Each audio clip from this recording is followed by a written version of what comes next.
ಅದಲ್ಲ ಈಗ 250 ದಾಟಿ ಹೋಗ್ತದನ ಇಲ್ಲ ಒಂದು ಸೀಮಿತ ರನ್ನನ್ನು ಹೊಡೆದ ಅದೇ ಸೀಮಿತತೆಯಲ್ಲೇ ಸೋಲಿಸ್ತದನ ವೆಸ್ಟ್ ಇಂಡೀಸ್ ಅಂತೇಳಿ. ಯಾಕಂದ್ರೆ ಇವತ್ತು ವೆಸ್ಟ್ ಇಂಡೀಸ್ನ ಎಲ್ಲ ಆಟಗಾರರು ಅಪಾಯಕಾರಿ ಇದ್ದಾರೆ, ಆಲ್ರೌಂಡರ್ ಇದ್ದಾರೆ, ಬೌಲರ್ ಇದ್ದಾರೆ, ಬ್ಯಾಟ್ಸ್ಮನ್ ಇದ್ದಾರೆ, ಫೀಲ್ಡಿಂಗು ಚೆನ್ನಾಗಿದೆ ಮತ್ತು ಥ್ರೋನು ಅಷ್ಟು ಚೆನ್ನಾಗಿದೆ. ಯಾಕಂದ್ರೆ ದೊಡ್ಡ ಆಸಾಮಿಗಳಿರೋದ್ರಿಂದ ಸಹಜವಾಗಿ ಥ್ರೋ ಬಂದು ಮುಟ್ಟುವಂಥದ್ದು, ಕ್ಯಾಚ್ ಡ್ರಾಪ್ ಮಾಡೋದು ಸಹಿತ ಕಡಿಮೆ ಆಗಿದೆ ಅವರಲ್ಲಿ. ಹೀಗಾಗಿ ಇಬ್ಬರು ಸಮಬಲದಿಂದ ನಿಲ್ಲುವಂಥ ಸಾಧ್ಯ ಇರೋದ್ರಿಂದಾಗೆ ಎಲ್ಲರೂ ಕುತೂಹಲ ಏನಾಗ್ಬೋದು ಇವತ್ತು ಅಂತೇಳಿ ಬರ್ತಾಯಿದೆ ಸಮೀಪ.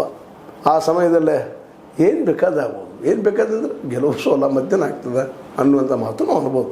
ಆದರೆ ಇಂಡಿಯಾ ಫೈನಲ್ಗೆ ಹೋಗ್ಬೇಕಾಗಿತ್ತಪ್ಪ ಅಂದರೆ ಈ ಮ್ಯಾಚನ್ನು ಗೆಲ್ಲಲೇಬೇಕು, ಮಳೆಯಿಂದ ರದ್ದಾಗಬಾರ್ದು ಅನ್ನೋ ಪ್ರತಿಯೊಬ್ಬ ಕ್ರಿಕೆಟ್ ಪ್ರೇಮಿ ಭಾರತೀಯನಿಗೆ ಇದೇ ಒಂದು ಭಯ.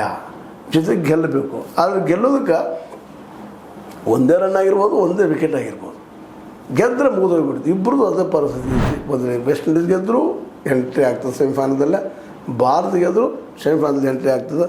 ಇವತ್ತು ಇನ್ನೊಂದು ಕಡೆ ಏನಪ್ಪ ಅಂದ್ರೆ ಮಧ್ಯಾಹ್ನ 3 ಗಂಟೆಯಿಂದ ಜಿಂಬಾಬ್ವೆ ವರ್ಸಸ್ ದಕ್ಷಿಣ ಆಫ್ರಿಕಾ ನಡೀತಾ ಇದೆ. ಇಲ್ಲೇನಾದರೂ ಏನಾಗ್ಬೋದಾ, ಜಿಂಬಾಬ್ವೆ ದಕ್ಷಿಣ ಆಫ್ರಿಕಾ ಸೋಲಿಸ್ಬೋದಾ, ಯಾರಿಗೆ ಗೊತ್ತು ಏನಾಗ್ತದೆ.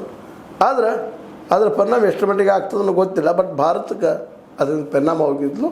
ವೆಸ್ಟ್ ಇಂಡೀಸನ್ನು ಗೆಲ್ಲೋದು ಭಾಳ ಮುಖ್ಯ. ಅದು ಗೆದ್ದರೆ ಸಾಕು, ಎಕ್ದಮ್ ಟಾಪರಾಗಿ ಹೋಗಿಬಿಡ್ತದೆ ಅನ್ನೋಂಥ ಮಾತುಗಳು.